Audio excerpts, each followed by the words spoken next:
നമസ്കാരം. എല്ലാവർക്കും എൻ്റെ പുതിയ വീഡിയോയിലേക്ക് സ്വാഗതം. ഞാനിന്നിവിടെ ഒരു സ്പെഷ്യൽ റെസിപ്പിയാണ് ഉണ്ടാക്കി കാണിക്കുന്നത്. ഇത് ഉണ്ടാക്കിയെടുക്കാൻ വളരെ ഈസിയാണ്. നമുക്കിത് ദോശയ്ക്കും ഇഡ്ഡലിക്കും ചപ്പാത്തിക്കും പൂരിക്കും ഒക്കെ ഒരുപോലെ കഴിക്കാൻ പറ്റുന്ന ഒരു റെസിപ്പിയാണ്. ഇനി നമുക്കതൊന്ന് ഉണ്ടാക്കി നോക്കാം. ഈ സ്പെഷ്യൽ രീതിയിലുള്ള പനീർ കറി ഉണ്ടാക്കാൻ വേണ്ട സാധനങ്ങൾ: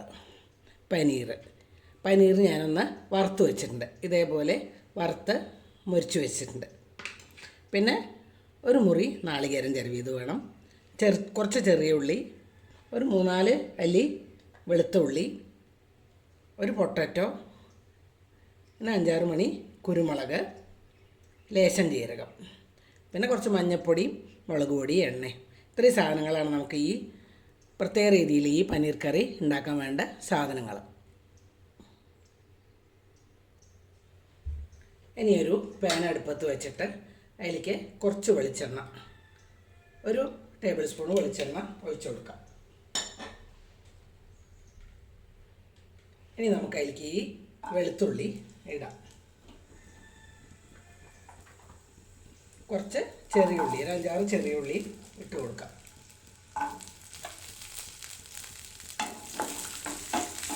ഇതൊന്ന് വഴറ്റി കൊടുക്കണം. ഇത് ഈ രീതിയിൽ വെച്ചാൽ പനീർ കറി വേറൊരു ടേസ്റ്റാണ്. എപ്പോഴും ഒരേ രീതിയിൽ വെക്കണ്ടല്ലോ.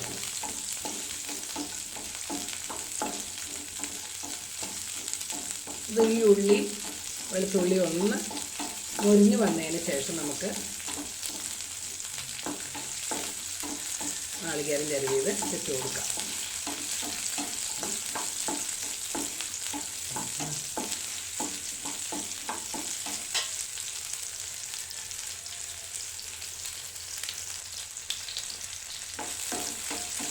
ഈ ഉള്ളി വെളുത്തുള്ളി ഒന്ന് മുരിഞ്ഞ് വന്നിട്ടുണ്ട്.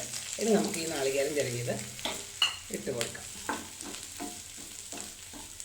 ഈ നാളികേരം നാളികേരം ഒന്ന് ചെറുതായിട്ടൊന്ന് ചുവന്ന് വരുവോളം നമുക്ക് വറുത്തെടുക്കണം. ഒന്ന് ചുവപ്പ് നിറാവണം, അതുപോലെ വഴറ്റിയെടുക്കണം. അപ്പോൾ ഈ നാളികേരം ഒന്ന് ചെറുതായിട്ട് ചുവന്ന് വന്നിട്ടുണ്ട്. ഇത്രയായാൽ മതി.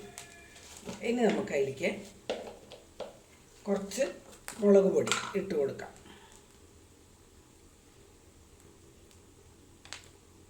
ഒരു 1-1.5 ടേബിൾ സ്പൂണ് മുളക് പൊടി ഇട്ട് കൊടുക്കാം. പിന്നെ അതിലേക്ക് കുറച്ച് മഞ്ഞൾപ്പൊടിയും കൂടി ഇട്ട് കൊടുക്കാം. ഇതെല്ലാം കൂടി ഒന്ന് കൂട്ടി ഇളക്കി എടുക്കണം.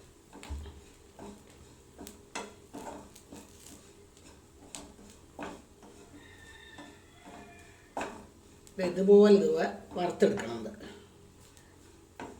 സാധാരണ നമ്മൾ ഉള്ളിയൊക്കെ വറുത്തരച്ച് അങ്ങനെ വേറെ രീതിയിലല്ലേ വയ്ക്കുക, മസാലപ്പൊടിയൊക്കെ ഇട്ടിട്ട്. ഇതങ്ങനെയല്ല, ഇത് ഞാൻ വേറെ രീതിയിലാണ് വയ്ക്കണം. അപ്പം എല്ലാവർക്കും ഇങ്ങനെ വെച്ച് കൊടുത്തപ്പോൾ എല്ലാവർക്കും ഇഷ്ടപ്പെട്ടു. അപ്പോൾ ഞാൻ നിങ്ങളെ കൂടി ഒന്ന് കാണിക്കാമെന്ന് വിചാരിച്ചു. ഇത്രയായാൽ മതി. ഇനി അതൊന്ന് ആറിയതിന് ശേഷം നമുക്ക് അരച്ചെടുക്കണം. ഇനി വേറൊരു പാൻ അടുപ്പത്ത് വെച്ചിട്ട് അത് ചൂടായതിന് ശേഷം കുറച്ച് വെളിച്ചെണ്ണ ഒഴിച്ചു കൊടുക്കണം. ഒരു ടേബിൾ സ്പൂൺ വെളിച്ചെണ്ണ ഒഴിച്ചു കൊടുക്കുക.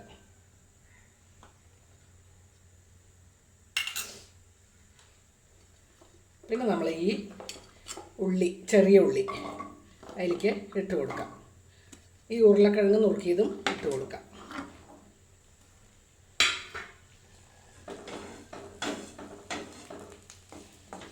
അത് നല്ലപോലെ ഒന്ന് വഴറ്റി എടുക്കണം. നല്ലപോലെ ഒന്ന് വരണം.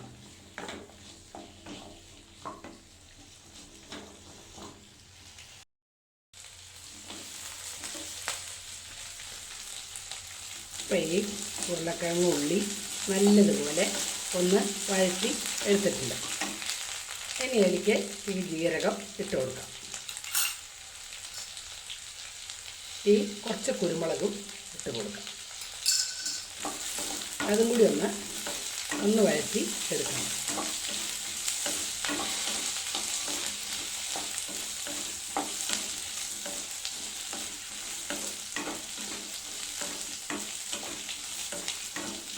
ആ ജീരകത്തിൻ്റെ ഒരു മണം വരുവോളൊന്ന് വഴറ്റി എടുക്കണം.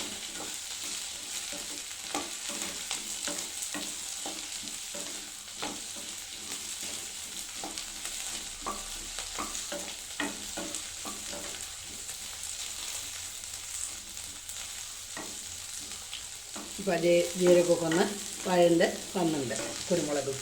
ഇനി നമുക്കതിലേക്ക് ഒരു ഗ്ലാസ് വെള്ളം ഒഴിച്ച് കൊടുക്കാം.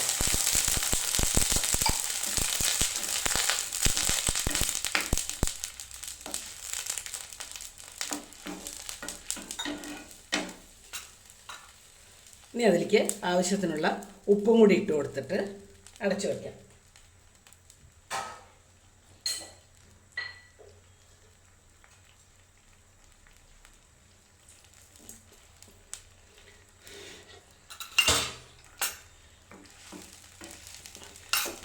ഇനി അതൊന്ന് തിളച്ച് വെന്ത് വരട്ടെ.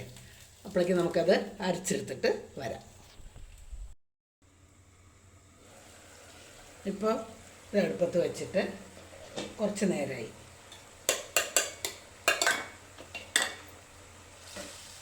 കണ്ടു, നല്ലപോലെ വെന്ത് വന്നിട്ടുണ്ട്. ഇനി നമുക്കതിലേക്ക് അരച്ച് വെച്ച ഈ നാളികേരം വറുത്തത് അരച്ച് വെച്ചതില്ലേ, അത് ഒഴിച്ചു കൊടുക്കാം.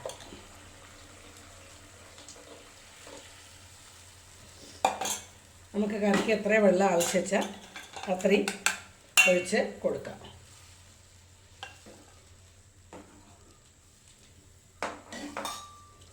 വെള്ളം നമ്മളുടെ ആവശ്യം പോലെ ഒഴിക്കുക. എത്ര കട്ടിയാണ് വേണ്ടച്ചാൽ അത്ര കട്ടിയിൽ നമുക്ക് ഒഴിച്ച് കൊടുക്കാം. ഉണ്ടോ? ഇനി നമുക്ക് ഈ പനീറും കൂടി വറുത്ത് വെച്ച പനീര് ഞാനിപ്പോൾ ഇത്രയും വറുത്ത് വെച്ചിട്ടുണ്ട്. ഇത് നെയ്യിലാണ് വറുത്ത് വെച്ചിട്ടുള്ളത്, മുരിച്ച് വറുത്ത് വെച്ചിട്ടുണ്ട്. ഇനി അതും കൂടി എനിക്ക് ഇട്ട് കൊടുക്കാം.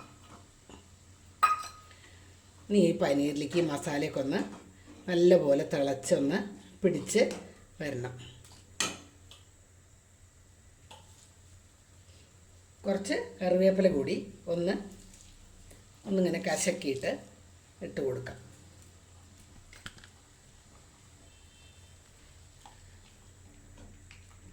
ഈ മസാലയിൽ കിടന്നിട്ട് അരവിൽ കിടന്നിട്ട് ആ പനീർ അതൊക്കെ ഒന്നും കൂടി വെന്ത് യോജിച്ച് കിട്ടാറുണ്ട്. ഇത് വളരെ ടേസ്റ്റാണ് കേട്ടോ. ഇങ്ങനെ വെച്ച് കഴിഞ്ഞാൽ എപ്പോഴും നമ്മൾ വേറെ രീതിയിലല്ലേ പനീർ വയ്ക്കുക. ഇത് പ്രകാരം വെച്ച് കഴിഞ്ഞാൽ വേറൊരു വ്യത്യസ്ത രീതിയിലുള്ള ടേസ്റ്റാണിത്. എല്ലാവർക്കും ഇഷ്ടപ്പെടും. ഞാനതിങ്ങനെ വെച്ച് നോക്കിയിട്ടാണത് ഇങ്ങനെ ഉണ്ടാക്കി കാണിക്കുന്നത്. ഇനി തിളച്ചതിന് ശേഷം നമുക്കത് ഒന്ന് താളിച്ചും കൂടി എടുക്കണം. അപ്പോൾ നമ്മുടെ ഈ പനീർ അരവിലൊക്കെ ചേർന്ന് നല്ലപോലെ തിളച്ച് വന്നിട്ടുണ്ട്. എന്താ നല്ല കറിയായിട്ട് വന്ന് കിട്ടിയിട്ടുണ്ട്. ഇത് ചപ്പാത്തിക്കും ദോശയ്ക്കും ഇഡ്ഡലിക്കും ഒക്കെ കഴിക്കാൻ പറ്റിയൊരു കറിയാണത്. നല്ല ടേസ്റ്റുമാണത്. കണ്ടോ? ഇനി നമുക്കത് മാറ്റി വയ്ക്കാം. ഇനി ഒരു പാൻ അടുപ്പത്ത് വെച്ചിട്ട് താളിക്കലും കൂടി വേണ്ടേ, കുറച്ച് വെളിച്ചെണ്ണ ഒഴിച്ചു കൊടുക്കാം.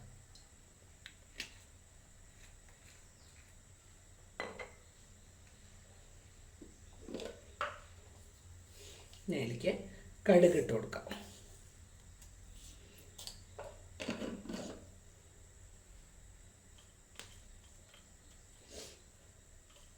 കടുകൊന്ന് പൊട്ടിക്കഴിഞ്ഞിട്ട് കുറച്ച് കറിവേപ്പില ഇടാം.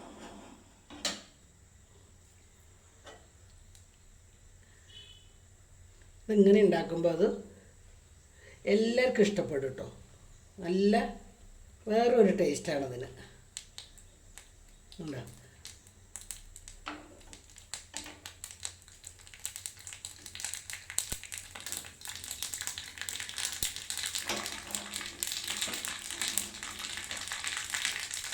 ഗരം മസാലയൊക്കെ ഇഷ്ടമുള്ളവർക്ക് വേണമെങ്കിൽ ഇടാം കേട്ടോ. ഞാൻ അതൊന്നും ഇടാറില്ല. ഈ രീതിയിൽ വയ്ക്കുമ്പോൾ അതൊന്നും ഇടാറേ ഇല്ല. ഇനി കുറച്ചതിൽ കറിവേപ്പില ഇടാം.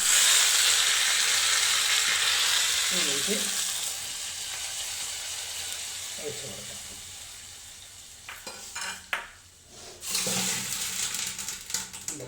വളരെ വളരെ സ്വാദിഷ്ടമായിട്ടുള്ള പനീർ കറി ഇവിടെ റെഡി ആയിട്ടുണ്ട്. നല്ല ടേസ്റ്റാണ് അതിന് കേട്ടോ. ഇത് നിങ്ങൾ എല്ലാവരും ഒന്ന് ഉണ്ടാക്കി നോക്കണേ. ഈ രീതിയിൽ ഉണ്ടാക്കി നോക്കൂ. പിന്നെ നമ്മൾ ഈ രീതിയിൽ തന്നെ ഉണ്ടാക്കൂ. അത്രയും ടേസ്റ്റാണത്. ഒരു പ്രാവശ്യം ഇത് ഉണ്ടാക്കി നോക്കിയാൽ ഇതേപോലെ നമുക്ക് പിന്നെയും ഉണ്ടാക്കാൻ തോന്നും. ആവശ്യപ്പെടും എല്ലാവരും ഇതുപോലെ ഉണ്ടാക്കാൻ. ഇത് ഞാൻ എല്ലാറ്റിനും പാകത്തിലായിട്ടാണ് ദോശയ്ക്കും ഇഡ്ഡലിക്കോ ചപ്പാത്തിക്കോ എല്ലാറ്റിനും പാകത്തിലായിട്ടുള്ള വെള്ളമാണ് ഒഴിച്ചു കൊടുക്കുന്നത്. ഇതിലും അധികം കട്ടി കുറച്ചും കൂടി വേണമെങ്കിൽ വെള്ളം ഒന്ന് കുറച്ചാൽ മതി. അപ്പോൾ നമ്മളെ സ്വാദിഷ്ടമായിട്ടുള്ള പനീർ കറി റെഡി ആയിട്ടുണ്ട്. നിങ്ങൾക്കെല്ലാവർക്കും എൻ്റെ ഈ റെസിപ്പി ഇഷ്ടമായെങ്കിൽ ലൈക്ക് ചെയ്യണേ. നിങ്ങളുടെ നിർദ്ദേശങ്ങളൊന്ന് കമൻറ്റ് ചെയ്യണേ. ഇതുവരെയായും എൻ്റെ ചാനൽ സബ്സ്ക്രൈബ് ചെയ്യാത്തവരൊന്ന് സബ്സ്ക്രൈബ് ചെയ്യണേ. തൊട്ടടുത്തുള്ള ബെൽ ബട്ടൺ പ്രസ് ചെയ്ത് ഓൾ എന്നുള്ള ഓപ്ഷൻ പ്രസ് ചെയ്താൽ നിങ്ങൾക്ക് എൻ്റെ വീഡിയോ അപ്പോഴപ്പോൾ കാണാം. ഇനി നല്ലൊരു വീഡിയോയുമായി വീണ്ടും വരാം. Thank you for watching.